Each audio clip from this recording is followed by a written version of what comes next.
Yung inyong mukha na parating maasim, biglang liliwanag ngayon.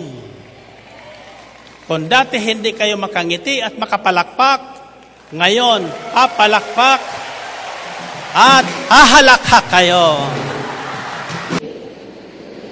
Brothers and sisters, lahat ng ating takot, pati ang takot natin sa kamatayan, mawawala.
Christ Jesus. All glory and honor is yours, Almighty Father, forever and ever. Hallelujah. Hallelujah.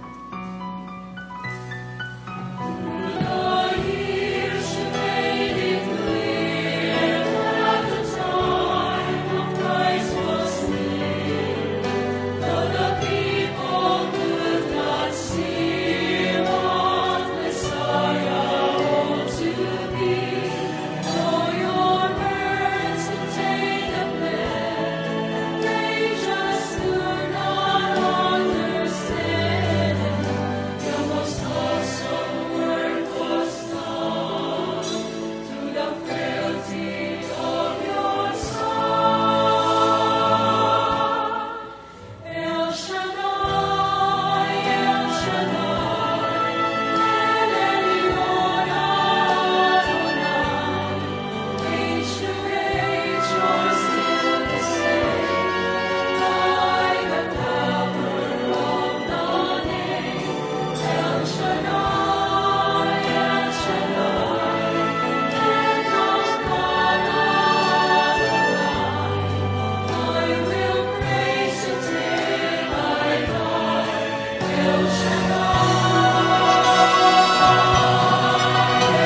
Manalangin tayo sa ngalan ng Ama, ng Anak, ng Espiritu Santo.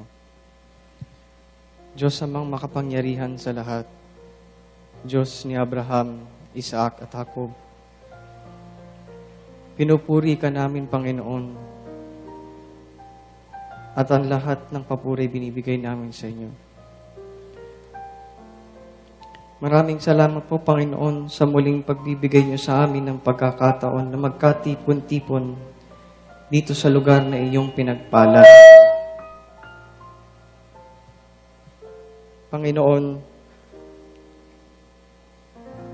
nawa ang lahat ng aming isipin, ang lahat ng aming alalahanin, ay bigyan niyo po ng katahimikan. Ang lahat ng aming dinadamdam, O Panginoon, bigyan niyo po ng kasagutan. Ang lahat na may karamdaman ngayon, Panginoong Jesus, inyo pong pagalingin. At ang lahat na nangangailangan, inyo pong punuin. Panginoon, hiling po namin na iyong basbasan ng inyong mensahe ngayong gabi, nang ito po ay maging daluyan ng inyong kapangyarihan, ng inyong pagmamahal, at ng inyong mga biyaya. Ang lahat po na makakarinig ng inyong mabuting balita ay inyo pong pagpalain at inyo pong ibigay ang lahat ng kanilang sinasa puso. Ito po ang aming samot dalangin sa ngalan ng Ama, Anak, Espiritu Santo. Amen. Purihin.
Let us take a reading of the Gospel of Matthew, chapter 17, verses 1 to 13.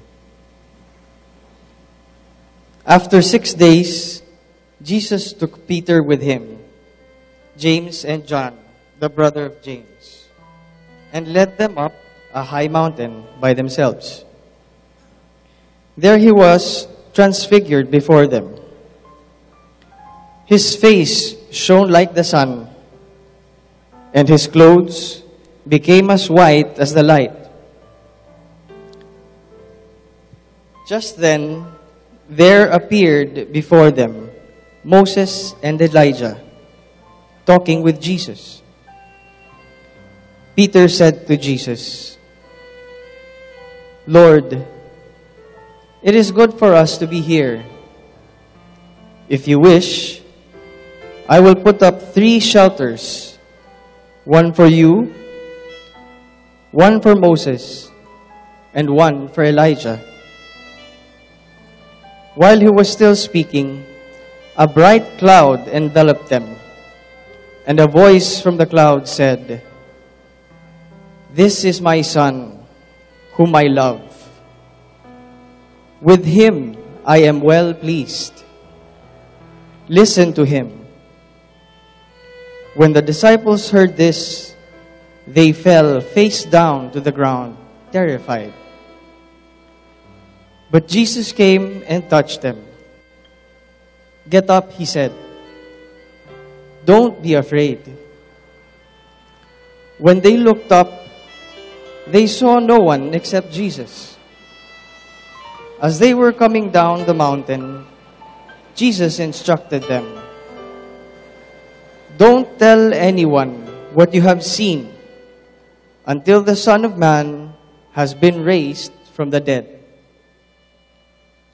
The disciples asked him, "Why then do the teachers of the law say that Elijah must come first?" Jesus replied, "To be sure, Elijah comes and will restore all things. But I tell you, Elijah has already come, and they did not recognize him, but have done to him everything they wished. In the same way, the Son of Man is going to suffer at their hands." Then the disciples understood that he was talking to them about John the Baptist.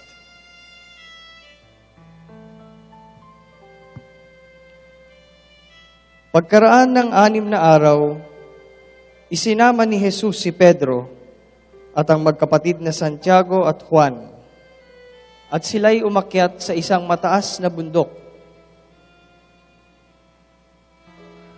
Samantalang sila'y naroon, nakita nilang nagbagong anyo si Jesus. Nagliwanag na parang araw ang kanyang mukha, at pumuting parang busilak ang kanyang damit. Nakita na lamang at sukat ng 3 alagad, sina Moises at Elias, na nakikipag-usap kay Jesus. Kaya't sinabi ni Pedro kay Jesus, "Panginoon, mabuti pa'y dumito na tayo. Kung ibig ninyo, gagawa ako ng 3 kubol. Isa sa inyo, isa kay Moises, at isa kay Elias." Nagsasalita pa siya nang liliman sila ng isang maningning na ulap. At mula rito'y may tinig na nagsabi, "Ito ang minamahal kong anak na lubos kong kinalulugdan. Pakinggan ninyo siya." Ang mga alagad ay natakot ng gayon na lamang nang marinig nila ang tinig, at sila'y napasubasog. Ngunit nilapitan sila ni Jesus at hinipo, "Tumindig kayo, sabi niya, "Huwag kayong matakot." At nang tumingin sila, ay wala silang nakita kundi si Jesus. At habang bumababa sila sa bundok, iniutos ni Jesus sa kanila, "Huwag ninyong sasabihin kanino man ang pangitain hanggat hindi muling nabubuhay ang anak ng tao." Tinanong siya ng mga alagad, "Bakit po sinasabi ng mga eskriba na dapat munang pumarito si Elias?" Sumagot siya, "Paririto nga si Elias upang ihanda ang lahat ng bagay. Sinasabi ko sa inyo na pumarito na si Elias, ngunit hindi siya nakilala ng mga tao. At kanilang ginawa sa kanya ang gusto nila. Gayon din naman, pahihirapan nila ang anak ng tao." At naunawaan ng mga alagad na si Juan Bautista ang tinutukoy niya. Ang salita ng Diyos. All hail King Jesus.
Brothers and sisters, I have good news for you. According to Matthew chapter 17, verses 4 to 5, Peter said to Jesus, "Lord, it is good for us to be here. If you wish, I will put up 3 shelters, one for you, one for Moses, and one for Elijah." While he was still speaking, a bright cloud covered them, and a voice from the cloud said, "This is my Son, whom I love. With him I am well pleased. Listen to him." Kaya't sinabi ni Pedro kay Jesus, "Panginoon, mabuti pa'y dumito na tayo. Kung ibig ninyo, gagawa ako ng 3 kubol. Isa sa inyo, isa kay Moises, at isa kay Elias." Nagsasalita pa siya nang liliman sila ng isang maningning na ulap, at mula rito'y may tinig na nagsabi, "Ito ang minamahal kong anak na lubos kong kinalulugdan. Pakinggan ninyo siya." Purihin ang Panginoon.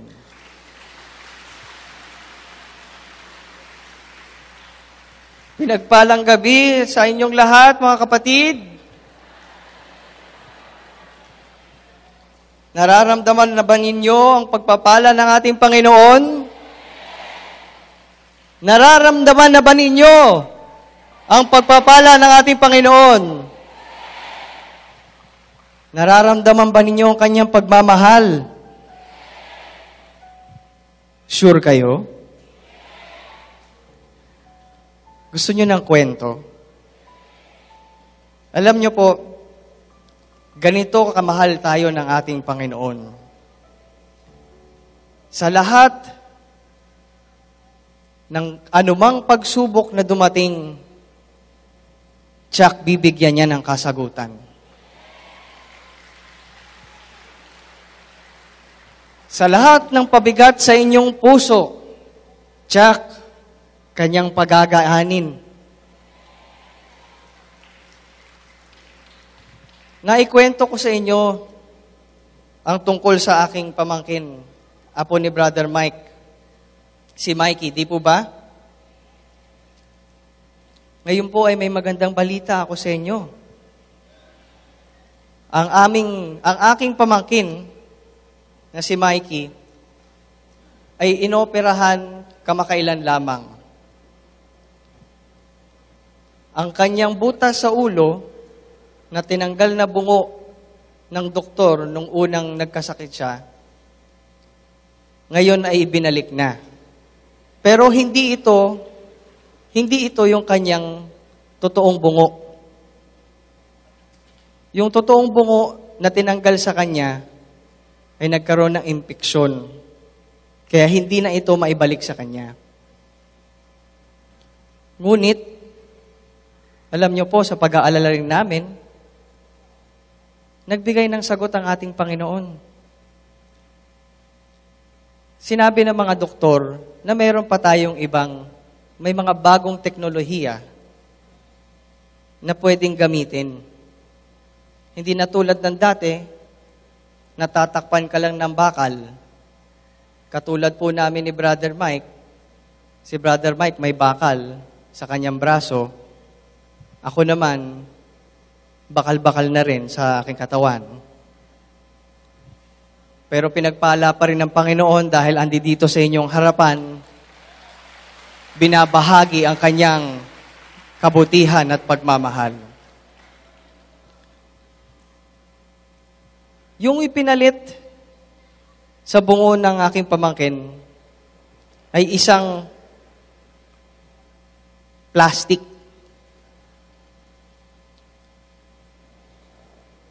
Siyempre, dahil sa bagong teknolohiya, medyo nag-aalala rin kami.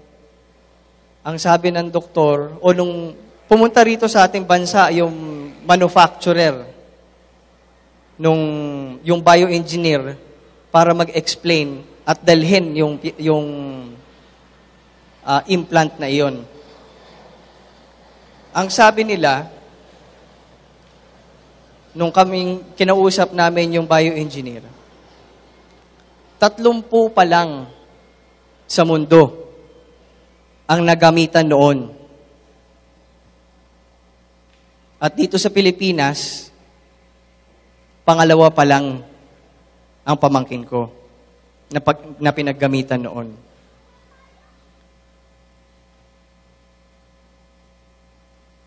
Hindi namin alam kung ito ba ay magkakaroon ng epekto sa kanya pagdating ng panahon.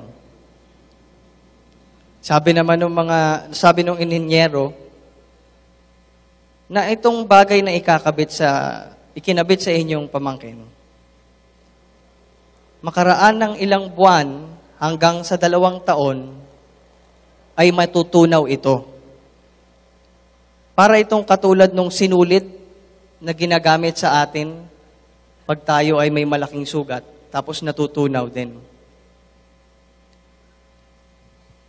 Ngunit, ang kaibahan doon, yung implant na iyon,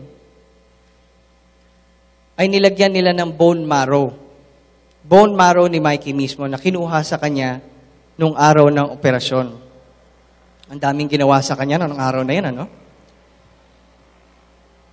Binuksan ulit, kinuhanan ng bone marrow, tapos nilagyan ng plastic. Yung plastic na yun, ibinabad sa bone marrow ni Mikey para mapuno ito ng bone marrow. Ang sabi niya, makalipas sa mga 6 na buwan hanggang ilang taon, yung bone marrow na iyon ay magiging buto na rin. So, parang wala rin nangyari kay Mikey. Medyo nung pagkasabi sa amin yon, gumaan na rin ang isipan namin. Ang Panginoon talaga kung ano-ano mga naibibigay sa atin, ano? Talino para sa bawat tao, para makapagbigay ng bagong teknolohiya na makakatulong din sa bawat isa sa atin. Matapos ng buksan si Mikey at ikinabit iyon, nilagyan rin siya ng 2 bakal. Naantay namin si Mikey makapunta sa kanyang recovery.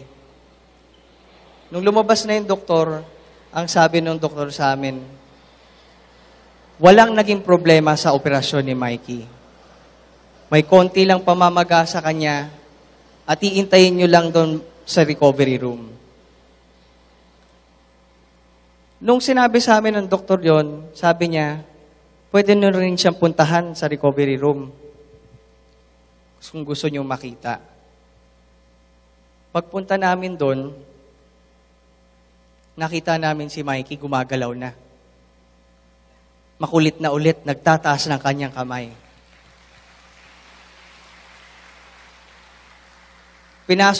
Pinapasok yung kanyang ina, si Sister Sherry, pinapasok doon sa recovery. At kinamusta naman niya si Mikey. Si Mikey naman ay nagtataas ng kamay at nag-e-amen. Nagpupuri sa ating Panginoon sapagkat binayayaan siya na muling maayos ang kanyang operasyon. Ngayon po, si Mikey ay nakauwi na nung makailang araw lang. Masaya siya. At muling masigla. Dahil sa kabutihan ng ating Panginoon, alam namin na tuloy-tuloy ang kagalingan ng ating pamangkin. Kaya sa bawat isa na naririto, na minsan ay nakakaramdam ng duda, tumawag kayo sa ating Panginoon. At siya, pakikinggan kayo at ibibigay sa inyo ang inyong pangangailangan. Tawagin na po natin ang ating punong lingkod, Brother Mike Z. Velarde.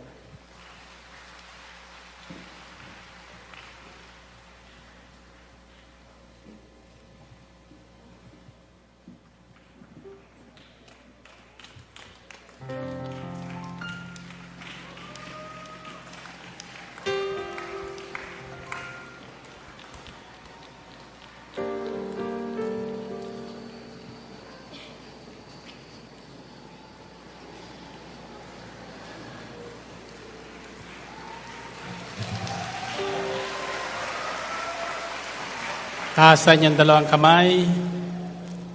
Sino na kayo ngayon?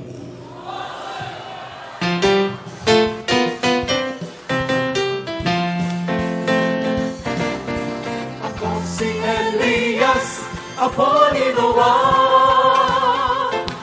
Panalangin ko sa Diyos ay di basta-basta. Panalangin ko sa puso ng gagaling. Kanyang tutugunin lahat kong hiling. Ako si Elias, apo ni Noah. Panalangin ko sa Diyos ay di basta-basta. Panalangin ko sa puso ng gagaling. Kanyang tutugunin lahat kong hiling. Salita ng Diyos aking tinutupad. Kaya't ang buhay ko'y umuunlad. Sa piling ni Yahweh, wala nang hahanap-hanapin. Pangako niya'y aking aangkinin. Salita ng Diyos. Salita ng Diyos aking tinutupad. Kaya't ang buhay ko'y umuunlad. Sa piling ni Yahweh. Sa piling ni Yahweh, wala nang hahanap-hanapin. Pangako niya'y aking aangkinin. Ako si Elias. Ako si Elias, ako ni Noah. Pananalig ko sa Diyos ay di basta-basta. Panalangin ko sa puso ng gagaling. Kanyang tutugunin lahat kong hiling. Ako. Kanyang tutugunin lahat kong hiling. Kanyang tutugunin lahat kong hiling. Kanyang tutugunin lahat kong hiling.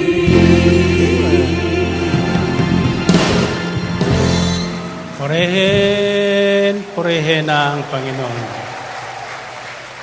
Isigaw niyo ang salitang pamana. Kayo ba'y umaasang tatanggap ng pamana ngayon? Nasubaybayan niyo ba ang ating pagninilay tungkol sa buhay ni Elias? Sino nakasubaybay noon? Ba't pahinang-pahina yan? Okay, find your partner. Ang unang sabihin mo, ibig mo bang tumanggap ng pamana? 1 plus 1. Pangalawa, sasabihin mo, ano yun? 1 plus 1.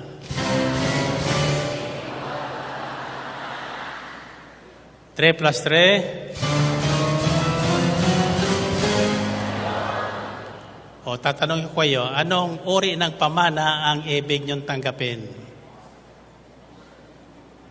Ha? Ano? Yung nauubos o yung hindi nauubos? Okay. Sa huli, sasabihin nyo, paraanin mo natin yung eroplano. Baka masabi nyo yung eroplano ng pamanan nyo. Sabihin nyo, ang espiritu at kapangyarihan ni Elias. 1 plus 1. 3 plus 3. 7 plus 7.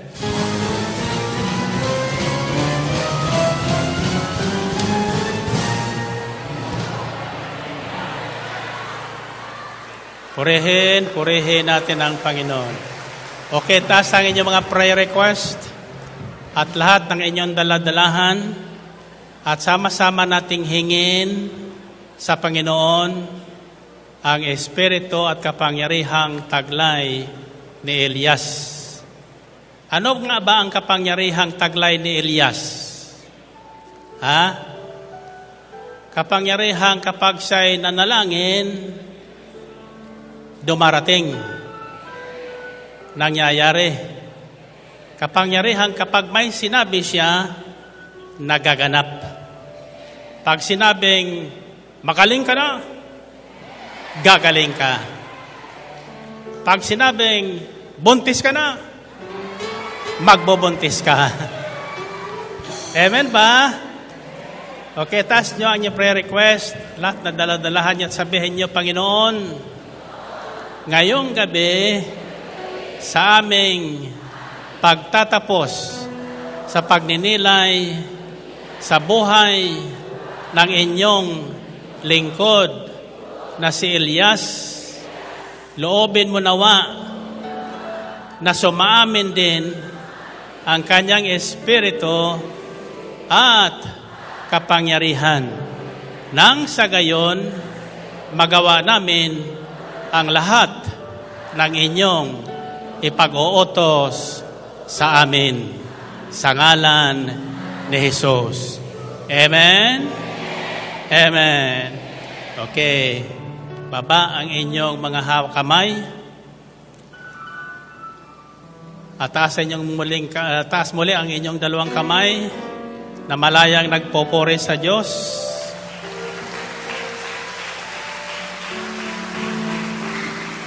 Sa bilang kung 3, yuyuko kayo ng 3 ulit at sasabihin nyo, kapangyarihan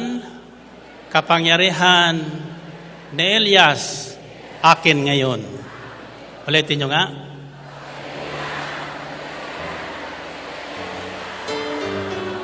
Isa, dalawa, 3.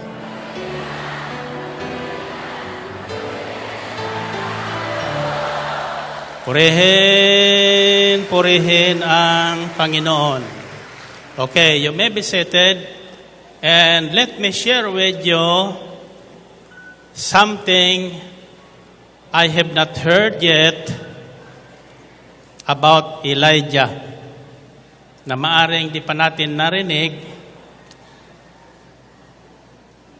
sa ibang nangangaral, subalit sa ating pagninilay, ibig ipakita sa atin ngayon ng Espiritu ng Panginoon ang tungkol kay Elias. In the Gospel according to Luke, chapter 1, verses 8 to 17, this is what I have discovered.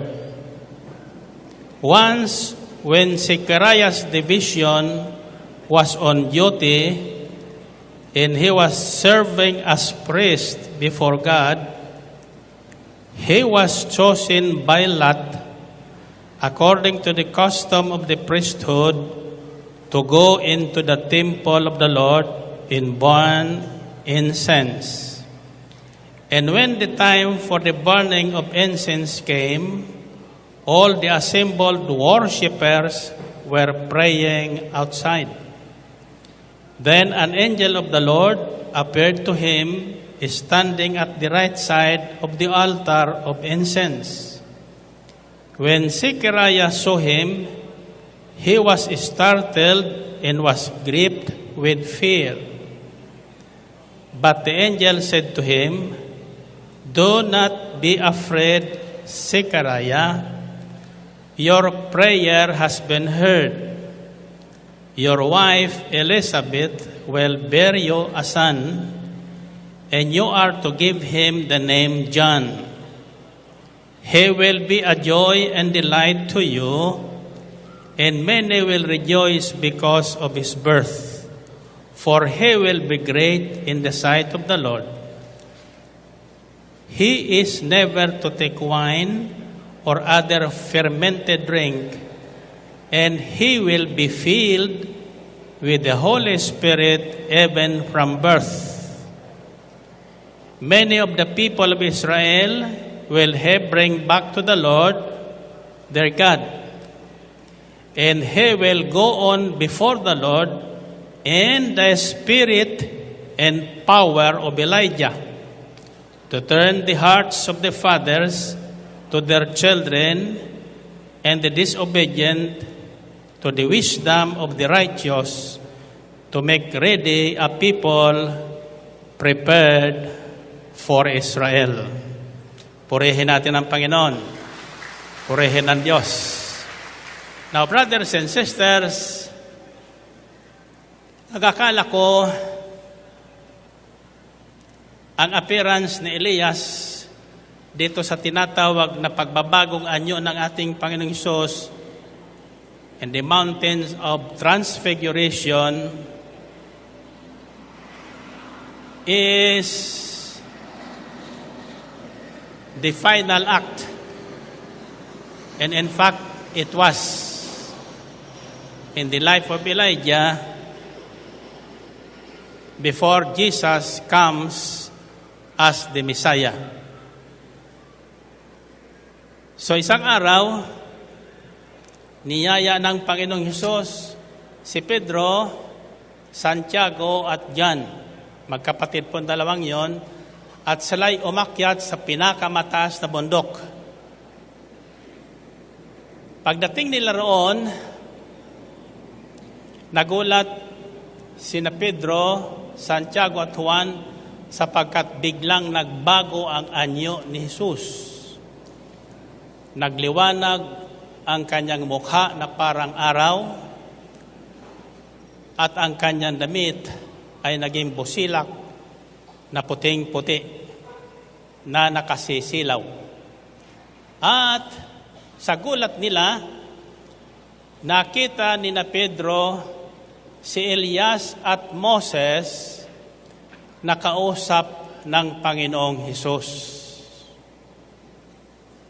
Ano sa tingin nyo ang layunin ng pagpapakitang ito ng pababagong anyo ng Panginoong Kristo kina Pedro, Santiago at Juan, at sa pagpapakita ni Elias at ni Moses sa kanila?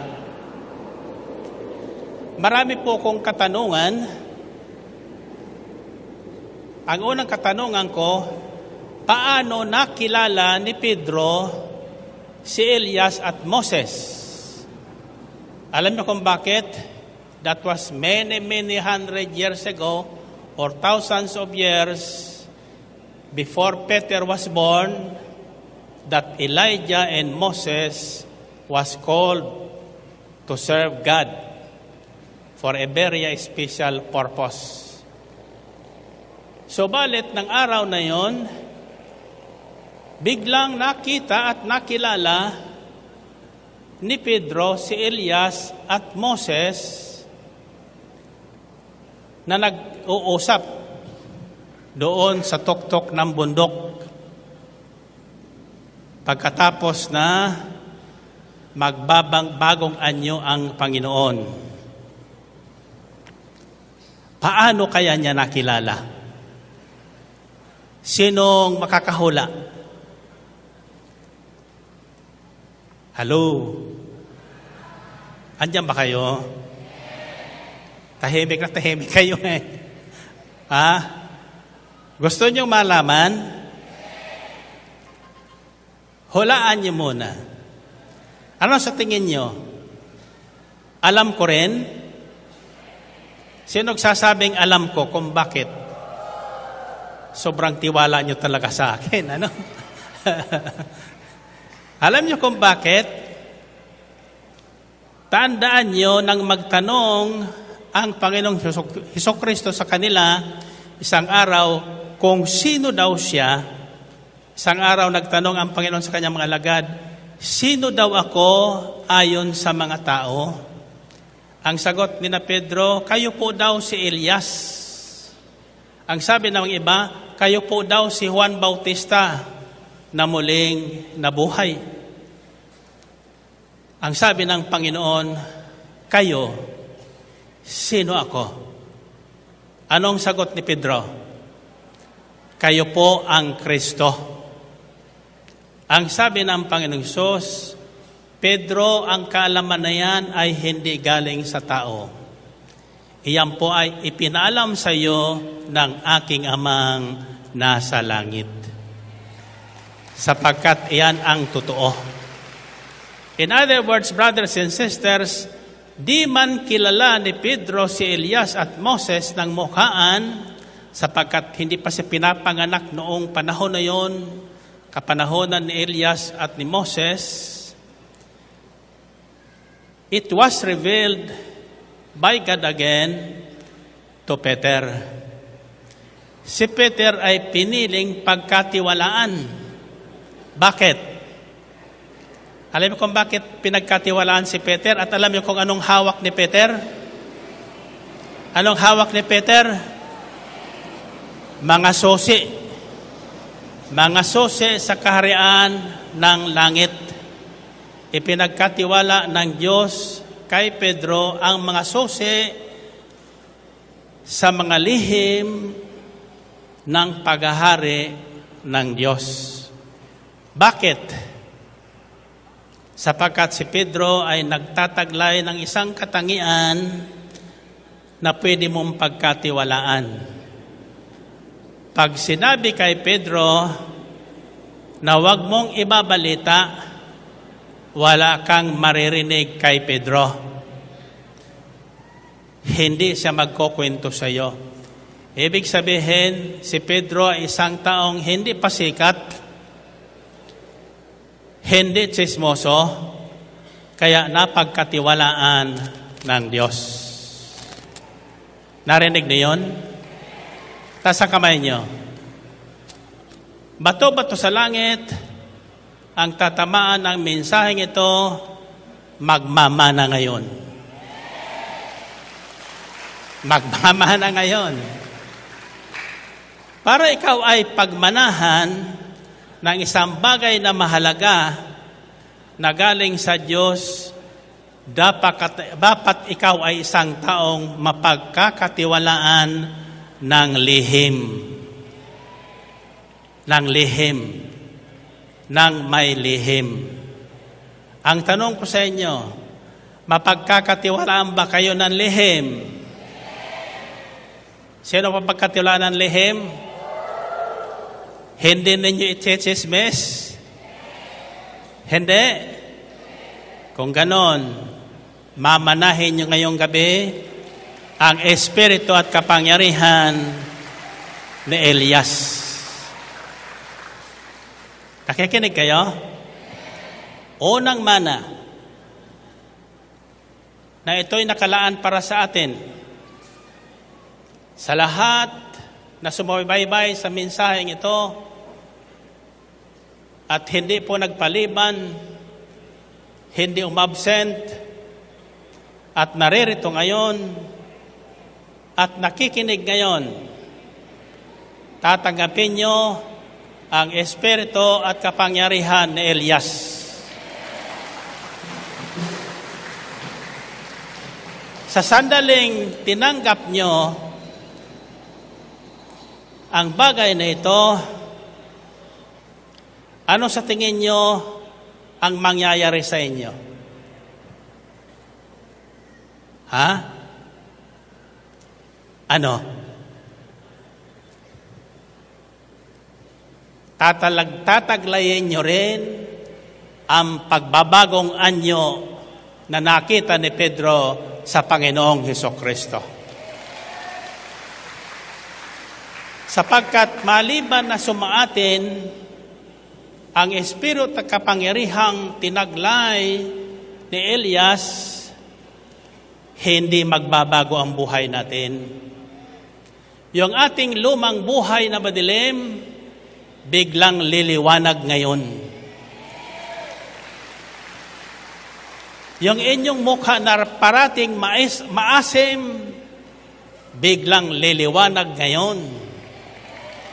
Kung dati hindi kayo makangiti at makapalakpak, ngayon papalakpak at hahalakha kayo. Amen ba? Sabihin nyo, bagong anyo. At ang bagong anyong ito ay inyong tataglayin. Tulad ni Elias. Ha? Hindi kayo tatanda. Hindi kukulubot ang inyong mukha. Hindi magsasalubong ang inyong mata. Ha?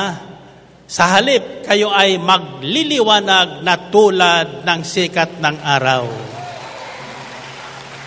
Amen? Okay, lagay ang inyong kamay sa inyong ulo. Mahalaga po ang mensaheng ito at ako'y natutuwa sapagkat ako'y naniniwalang totoo ito.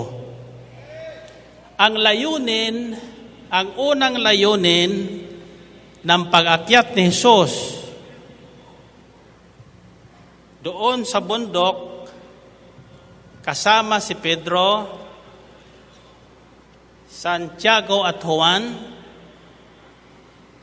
ay para patunayan sa tatlo na siya Kristo nga ang Mesyas, ang anak ng Diyos na tinutukoy sa kautusan sa pamagitan ni Moises at tinutukoy sa mga hula ng mga propeta tulad ni Elias na darating sa bayan ng Israel ang isang tagapagligtas na galing sa Diyos Ama na magliligtas sa kanila at magbibigay na kundi si Jesus ay tunay na Diyos sapagkat siya ay anak ng kataas-taasang Diyos. Amen ba? Noong nag-uusap na si Jesus, si Elias,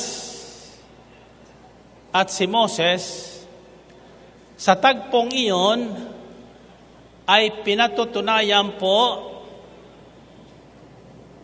na si Jesus ang hinihintay ng bayang Israel ayon sa mga hula ng mga propeta at ayon sa kautusan. So the purpose of all that is, sabi ng ibang mga ngaral, nangyari po ang transfiguration upang pag-usapan ng tatlo ang kamatayang darating sa Panginoong Hesus. Ako po'y hindi gaanong naniniwala doon na yun lang ang kanyang pinag-usapan. Ang layunin ng pagtatagpo nilang tatlo, una, ay para patunayan na si Jesus ang katuparan ng mga hula ng mga propeta at ng mga kautusan na ipinahayag ng Diyos sa pamagitan ni Moises. Purihin natin ang Panginoon. Purihin ang Diyos. Matthew 17, chapter 17, verses 4 to 5, Peter said to Jesus, Lord, it is good for us to be here. If you wish, I will put up 3 shelters 3 kubol, isa para sa iyo, isa para kay Moises, at isa para kay Elias. While he was still speaking, a bright cloud covered them, and a voice from the cloud said, "This is my son, whom I love. With him I am well pleased. Listen to him." Hindi pa tapos si Peter nang mag-suggest kay Jesus na doon na sila mamalagi at magtatayo sila ng 3 kubol, isa kay Jesus, isa kay Moses, isa kay Elias. Natakpan po sila ng makapal na ulap. Tatandaan niyo po, ang ulap po ang siyang gumabay kay Moses at sa mga Israelita nang sila'y hanguin ng Panginoon sa pagkaalipin sa Ehipto. Nangunguna sa kanila paggabi ang haliging apoy, saka sila naglalakbay sa gabi. Hindi mainit. At sa araw naman, para hindi sila mainitan mga Israelita, ang haliging apoy sa gabi ay nagiging makapal na ulap na siyang lumililim kay Moses at sa mga Israelita. Sa tagpong ito, para paalala kay Moses at kina Pedro, habang nagsasalita si Pedro kay Jesus, bigla silang tinakpan lililiman ng makapal na ulap, at buhat sa ulap, narinig nilang 3, Peter, James, and John, ang tinig na nagsasabing, "Ito ang aking minamahal na anak na siya kong kinalulugdan. Sa Kanya kayo makinig." Purihin natin ang Panginoon. Purihin ng Diyos. Pakinggan ninyo sila. Brothers and sisters, according to Matthew chapter 5, verses 17 to 18, the Spirit of the Lord brought me back to this gospel, saying, Jesus said, "Do not think that I have come to abolish the law or the prophets. I have not come to abolish them, but to fulfill them. For truly I tell you, until heaven and earth disappear, not the smallest letter, not the least stroke of a pen, will by any means disappear from the law until everything is accomplished." Isang araw, sinabi ng Panginoong Kristo sa kanyang mga alagad na hindi pa gaano nakakakilala sa kanya kung sino siya. Ang sabi niya, "Huwag niyong akalain ako'y naparito upang pawalang bisa ang kautusan na inilabas ng Ama sa pamagitan ni Moises at ang mga hula ng mga propeta. Naparito ako upang ito ay tuparin, ipaliwanag at tuparin." Para ano? Bakit kailangan tuparin yun? Para kanino? Para sa inyo. Para sa inyo. Para sa inyo. Para sa inyo, para sa inyo, at para sa akin. Sapagkat hindi natin kayang tuparin ang kautusan. Alam niyo kung bakit? Ang tao mula simula, kung ano ang pinagbabawal, siyang ginagawa. Siyang ginagawa. Totoo hindi?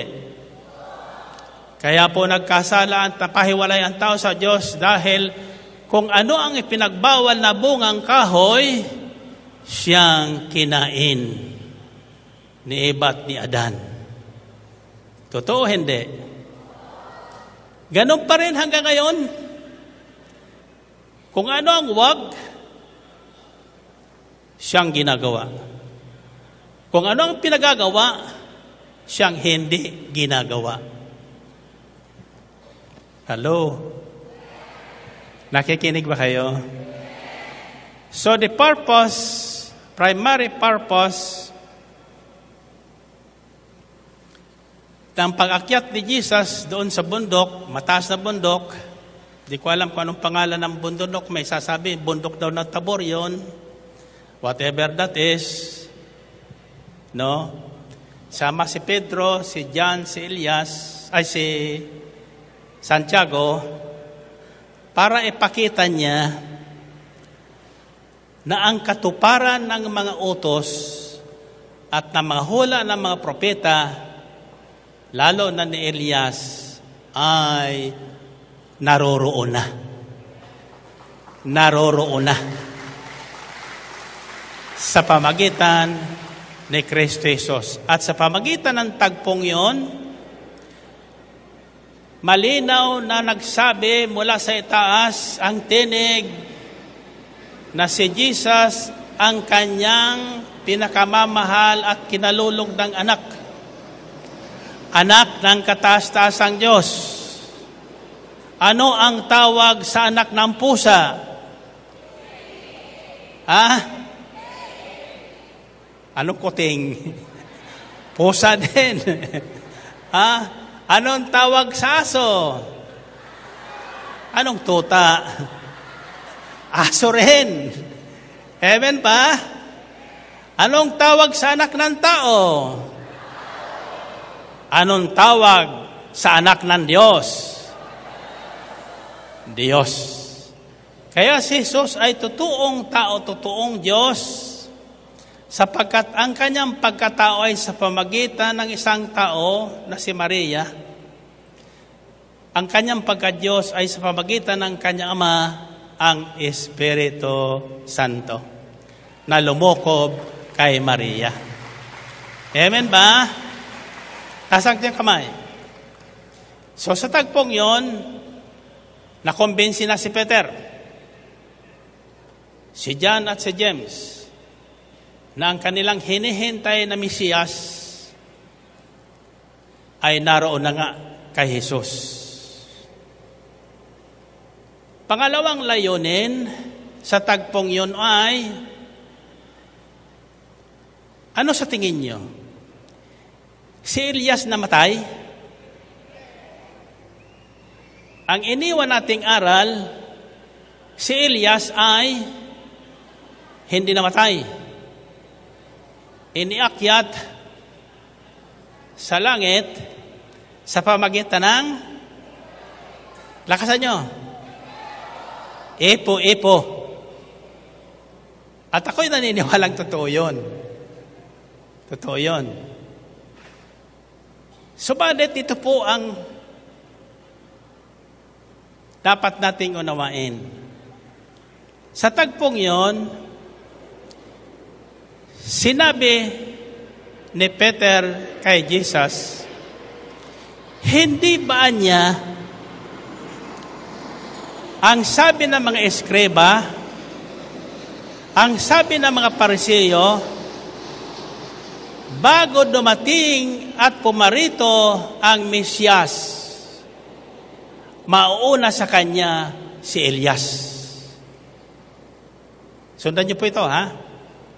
Ang sabi ni Peter, Panginoon, kasi sabi ng Panginoon sa kanila, huwag niyong ipagsasabi ang inyong nakita ngayon hanggat hindi muling nabubuhay ang anak ng tao, walang tinutukoy siya kundi siya, si Jesus.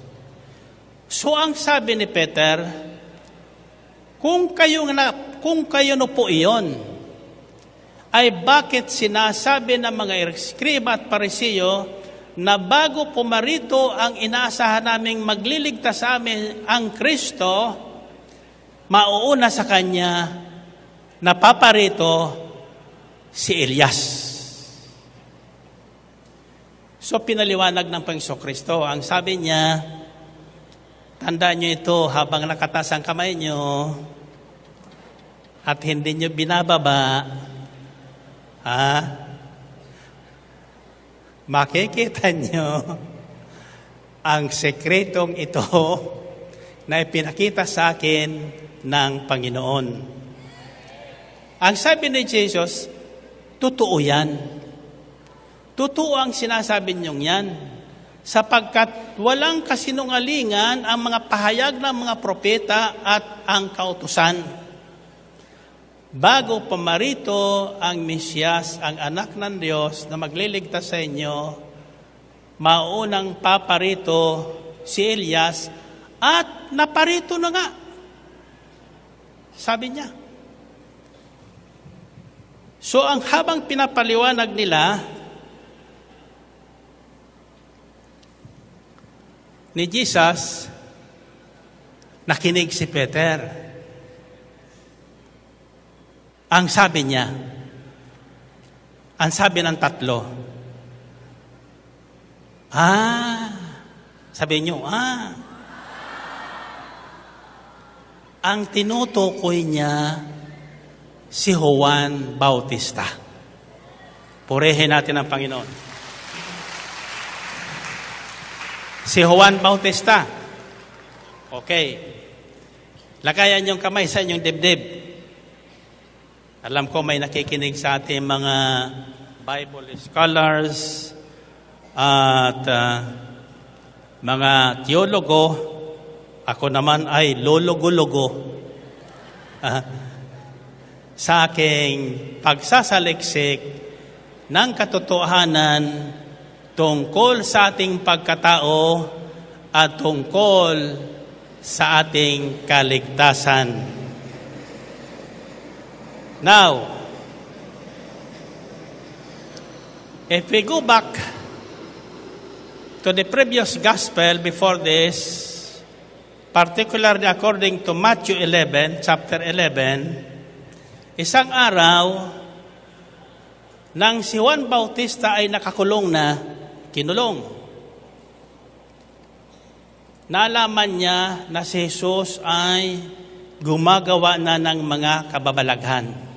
So nagpadala siya ng kanyang mga lagad sa Panginoon at tinanong.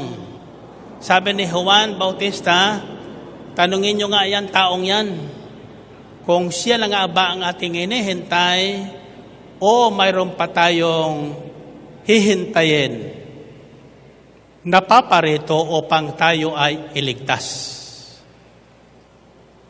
Ang sabi ng Panginoong Kristo sa mga inutusan ni Juan, bumalik kayo kay Juan at sabihin niyo ang katotohanan ito. Ang mga lumpo ay nakalalakad na, ang mga bingi ay nakaririnig na, ang mga bulag ay nakakikita na, at ang mabuting balita ng paghahari ng Diyos ipinangangaral na sa mga dukha. Purihin natin ang Panginoon. Purihin ng Diyos.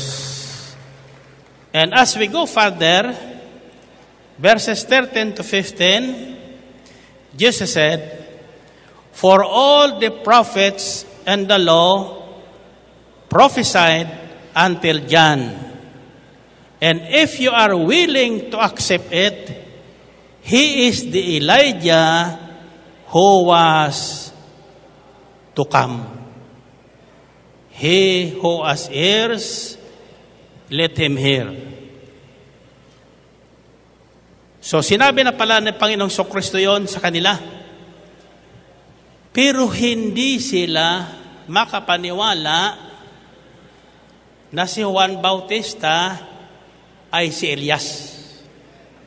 Paano nangyari yon? Paano nangyari yon? So babalikan natin yung kapanganakan ni Juan Bautista. Si Juan Bautista ay anak ni Elizabeth na isang baog, pinsan ni Mama Mary. Si Zechariah ay isang pare na naglilingkod sa Diyos, na matanda na rin. Isang araw nang siya'y natukang maglingkod, nagpakita sa kanyang anghel at nahintakutan siya at sinabi sa kanya ni Anghel Gabriel, "Huwag kang matakot. Ang kahilingan mo at mga panalangin mo ay tinugunan ng Diyos. Magkakaanak ang iyong anak, ang iyong asawang si Elizabeth." Nasa kamay niyo. Ito po ang mabuting balita para sa ating lahat. kahit tumanda na tayo at pumuti ang ating buhok, pag mayroon tayong ibig tanggapin sa Panginoon at hindi tayo nang hinawa, hindi tayo nawala ng pag-asa at patuloy nating hiningi, ibibigay sa atin ng Panginoon. Ibibigay sa atin ng Panginoon. Sandali lang ikukwento ko sa inyo yung dagdag doon sa kwento ng aking anak, ni Michael. So pangalawang operasyon na po yon. And I thank you for your continued prayer for our grandson, Mikey. Akala ko, kasapagkat masilan yung operasyon, pagbabalik ng kanyang bungo, at ito po ay hindi na yung natural. Nagmamadali ko nung araw ng Miyerkules, kami ni Sister Belen na pumunta sa ospital para alamin namin ang kanyang kalagayan. So alam namin yung kwarto, tuloy-tuloy kami, wala namang humarang sa aming mga nurses at saka mga tao doon. Bukas ang pintuan, binuksan ko, tuloy-tuloy ako. Nagulat ako, iba na nakahiga doon sa kama. Hindi na yung aming apo. At sa gulat ko, biglang bumangon yung nasa kama. At ang sabi niya, purihin ang Panginoon. Dinalaw ako ni Brother Mike. Purihin natin ang Panginoon. Purihin ang Diyos. At sabi ng anak niya na babantay sa kanya, purihin ang Diyos. Napakabuti talaga ng Panginoon. Ha? Bakit po kayo naparito? Hindi ko na kinuwento. Bakit ako naparito? So bumangon siya at sabi niya, papicture naman. Sabi ko, anong klaseng may sakit ito? Sabi niya, sa halip na pa-pray over, papicture daw. So ako naman, pagwapo, papicture sa kanya, at sabi ko sa kanya, kung paanong pinagaling ang nakahiga dyan na aking apo at nakauwi na pala na hindi ko alam, ikaw uuwi din bukas. Purihin natin ang Panginoon. Taas ang kamay nyo. Out of nowhere, hindi ko alam na yung mag-ina ay nagdarasal. Na sana, ano kaya? Humingi tayong panalangin kay Brother Mike. May dumating dyan sa akin kanina bago ko lumabas. Habang nakatingin sa akin, umiiyak. Kako, anong problema mo, sister? Sa wakas, sabi niya, nakita kita ng mukhaan. Purihin ang Panginoon. Purihin ang Diyos. Asa kamay niya? Ang pangalawang layunin ng pagbabagong anyo ni Jesus at pagpapakita ni Elias at ni Moses kina Pedro ay para patunayan na totoong may buhay pa sa kinabukasan. There is life after death. Why?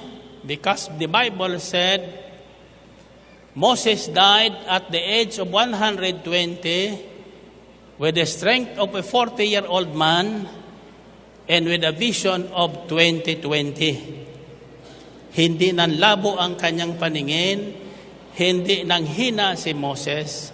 At kung ating babalikan si Elias, ang akala natin, at ito naman talaga ang totoo, hindi namatay si Elias.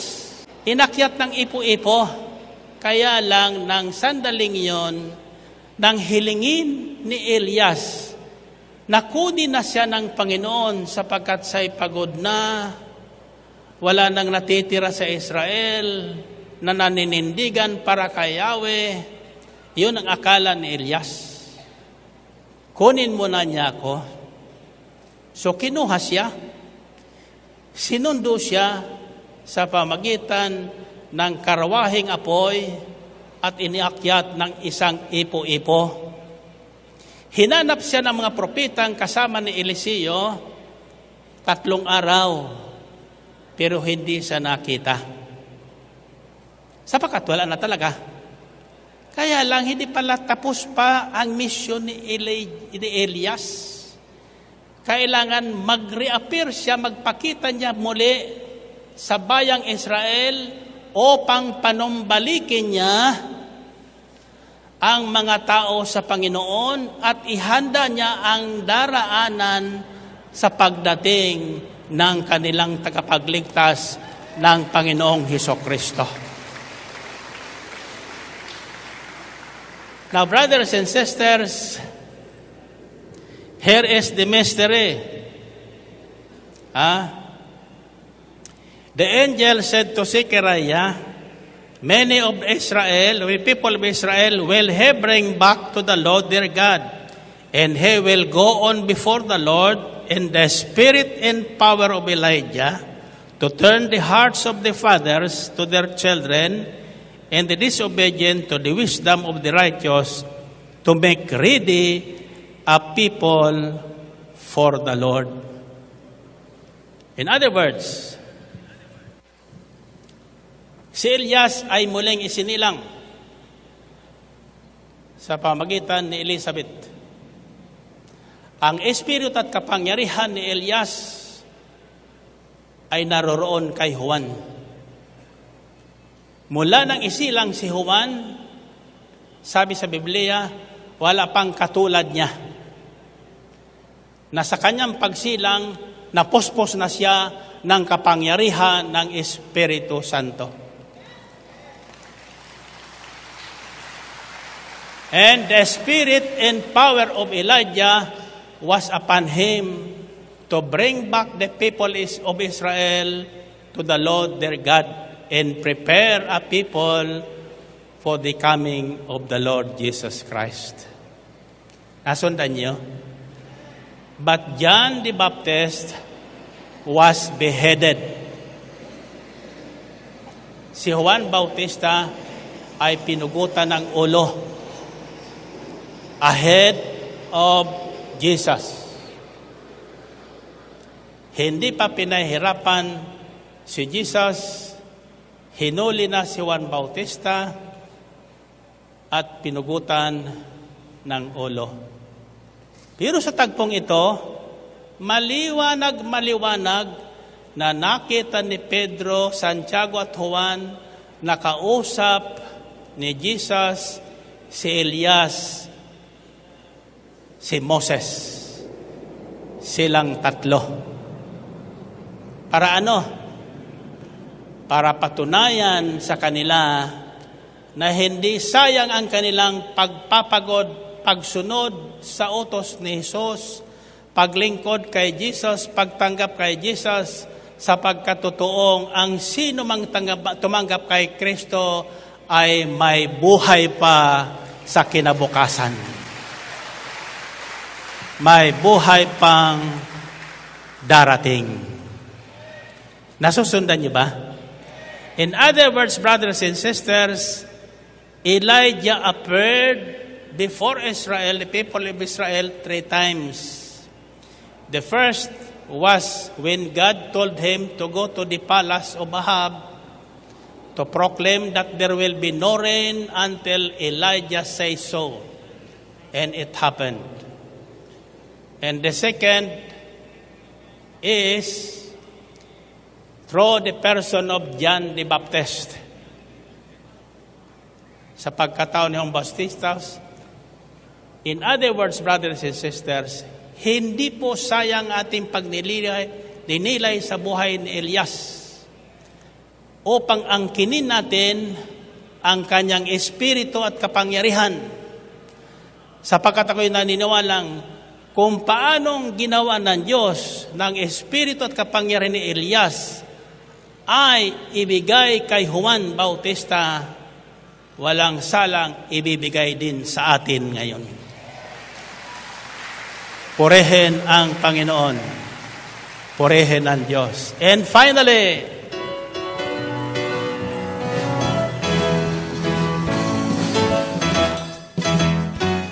Nung kagalakan ang aking nadarama, Sa tuwing ako'y sa tuwing ako'y nakikinig ng banal na salita, nalaman kong susunod nalaman ko ang susi ng kanyang mga himala. Sa gabay ng likod Sa ng gabay libala. ng likod niya, pinapala. Ito sa mga kamay, finally, Finally, kung ngayon may bagong buhay. ako ngayon may bagong buhay. Finally, Kung ngayon ay pinagpala, ako ngayon ay pinagpala. Finally, ako ngayon ay tagumpay. ako ngayon ay tagumpay. Finally, Sabay-sabay! finally, Ang buhay ko ngayon siksik-liklik. buhay ko ngayon siksik-liglig ng Sabihin biyaya. mo sa iyong katabi, kung may May pagsubok man, pagsubok man, hindi ay alintana. hindi alintana. Pagkat ako'y punong-puno ng pag-asa at kalakasan Puno ng pag-asa at kalakasan. sa magtahak sa landas Sa ng pagtahak kabanalan. sa landas ng kabanalan. Itaas sa mga kamay, finally! Finally, Kung ngayon malaya na, ako ngayon'y malaya na. lumundag ang mayaman na! Ako ngayon'y mayaman na. Sumigaw ang magaling na! Ako ngayon ay magaling na. Finally, Sabay-sabay! finally, Hoy! finally. Ako ngayon may bagong buhay. Ako ngayon may bagong buhay. Sumigaw ang mga pinagpala! Ako ngayon ay pinagpala. Finally, Ako ngayon ay tagumpay. ako ngayon ay tagumpay. Finally, Sabay-sabay! finally, Finally! finally, Sabay-sabay! finally, Finally! finally, Sabay-sabay! finally. purihin ang Panginoon. Sabihin nyo, finally. Ano sa tingin nyo ang finally natin ngayon? Ha? Ano? Magmamana na? Iuwi na natin ang espiritu ng kapangyarihan ni Elias? Handa na ba kayo? Sa Sabado. Tasa kamay nyo. Tasa kamay nyo. Tasa kamay nyo. Mayroon kong pakikita pa sa inyo sa buhay ni Elias at ni Juan Bautista.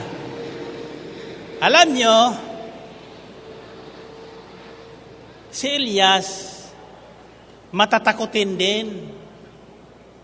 Tulad ko, tulad nyo. Nang pinagbantaan na siyang papatayin ni Reyna Jezebel, anong ginawa niya? Tumakbo. Iniwan na yung kanyang misyon. Ayaw na niya. Ayaw ko na. Sabi ni Elias, ayaw ko na, Panginoon. Wala nang ibang nagmamalasakit dito sa Israel kundi ako. Ayaw ko na. Sabi niya, kunin mo na ako. But the second time around, through the person of John the Baptist, nawala ang lahat ng takot ni Elias. Nawala ang lahat ng takot ni Elias. Si Juan Bautista hindi nagtaglay ng takot. Hinamon niya ang hari noon. Pinagsabihan niya ang hari noon, nang kinakasama mo ay hindi mo asawa. Biro mo yan, sabihin mo sa hari yan. Sabihin mo ka sa presidente ngayon yan. Pag hindi ka, pinatay. Ay, yun ang ginawa kay Juan Bautista. Kaya sa pinahuli. Pero hindi nagbago ng statement si Juan Bautista. Patuloy siyang nagsumisigaw na ang kasalanan ay kasalanan, ang mali ay mali. Hindi pwede ang pwede na. Purihin natin ang Panginoon. Purihin ang Diyos. Kaya siya, pinugutan ng ulo. Ano sa tingin niyo ang itinapang niya? Ano sa tingin niyo ang itinapang niya? Sino sa inyo ang duwag? Sino sa inyo ang matapang? Ang sigaw na yan, di matapang yan. Hindi ba kayo uurong sa gawain na ito pag kayo pinagtawanan?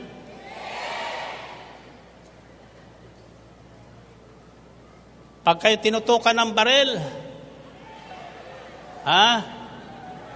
Anong sasabihin nyo sa abutan nyo sa bahay? Ha? Nung Sabado, anong sinabi nyo?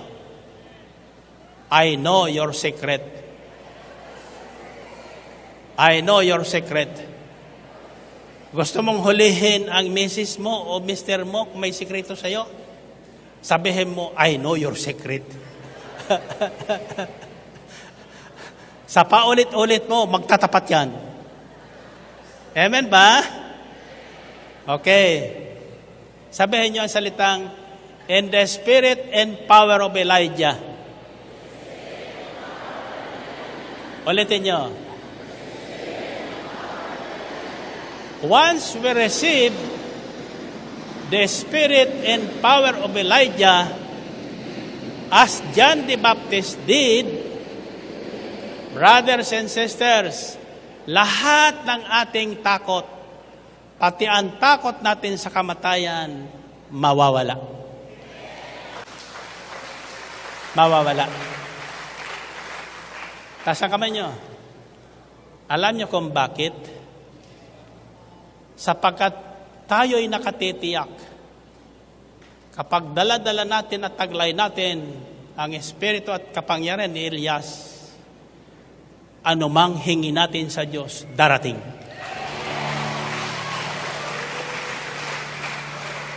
Anumang hingi natin sa Diyos, darating. Kung pagod ka na, di sabihin mo sa Diyos, tulad ni Elias, sabihin mo, Lord, kunin mo na ako. Pero pag sumakat yan tiyan, takbo mo ko sa ospital. Ay, hindi. Pag taglay natin ito, kininto ko sa inyo, sa totoo lang, masilan ang kalagayan ng aking apo. I was so worried at that time, but after nights of prayer, the Lord assured me, as I have told you, He sent a dove to our home. Isang araw, nagpadala ang Panginoon ng isang kalapati sa aming bahay. That was the last appearance, first and last appearance of that dove. And that on, kahit na sinabi ng doktor na hindi na yung dating iskal niya ang ibabalik, kundi synthetic fiber na bagong invention. Tingnan nyo, long before mangyari yon, may hinanda na ang Panginoon. Hindi na po ko nabalisa, hindi na po nangamba, sapagkat alam kong ang kahilingan na bigyan ng bagong buhay ang aking apo, isang buhay na ganap at kasiyasiya upang siya magpakapaglingkod sa ating Diyos, ay tinuguna ng Panginoon. Amen? When you possess the spirit and power of Elijah, after praying for something, no matter how difficult that is, the peace of the Lord will be with you. Darating ang kapayapaan ng Diyos na hindi maunawaan ng tao, mapapanatag ang iyong kalooban at ang iyong pag-iisip at ang inyong anyo ay tiyak magbabago. Tulad ni Jesus. Ang katanungan ay, paano natin malalaman na sumasa atin na nga ang espiritu at kapangyarihan ni Elias? Anong sagot? Tama kayo sa Sabado. Purihin natin ang Panginoon. Purihin ang Diyos. Okay, taas na kamay. Taas na kamay. Sabi niyo, Panginoon, dagdagan niyo pa ang aking pasyensya. Kasi akala ko ang sabi ni Brother Mike, ngayon na. Ay pero, ang sabi niya, sa Sabado pa. Babalik kayo? Sinong babalik? Kita sa kamayo, makinig kayo. Makinig kayo. Kung kayo po ay naniniwala dito, sa inyong pagbabalik, may dadalhin po kayo. May dadalhin kayo dito. Hindi ko alam kung ano yun. Hindi ko sasabihin sa inyo. Para malaman nyo na kayo nga ay tumatanggap na at sumasa inyo na ang espiritu ni Elias at ang kanyang kapangyarihan. Alam nyo kung bakit? Si Elias, bago pa dumating ang isang bagay na kailangan niya, alam na niya na darating.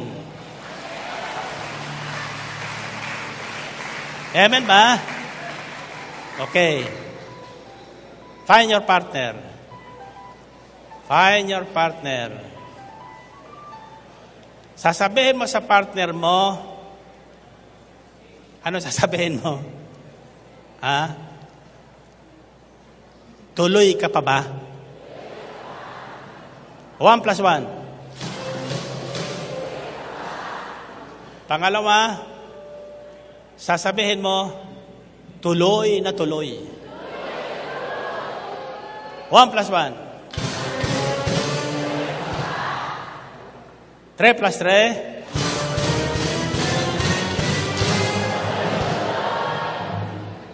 Ano ang inyo tutuloy? Ha? Baka kung saan kayo tumuloy. Tuloy-tuloy kayo. Anong itutuloy nyo? Sa pakikinig at pag-aabang ng pagdating ng aking mana. Ulitin nyo nga. Tuloy-tuloy sa pakikinig at pag-aabang ng aking mana. Ulitin nyo nga.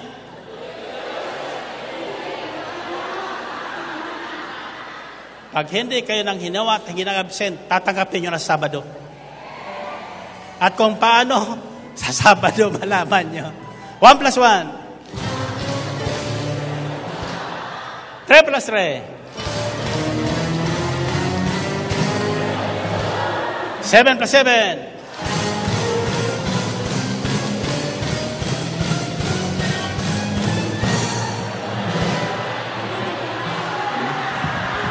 Taas ang kamay, taas ang kamay. Kayo ba may pananampalataya na anumang hingin nyo, darating na? Okay.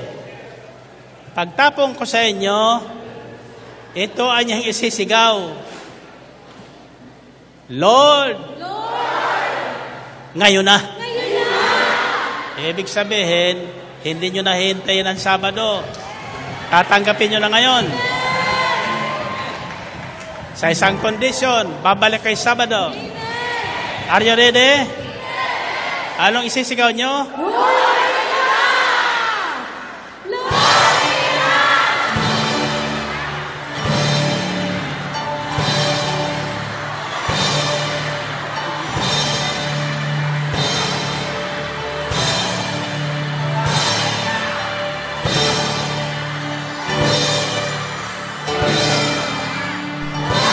God bless you. See you next Saturday.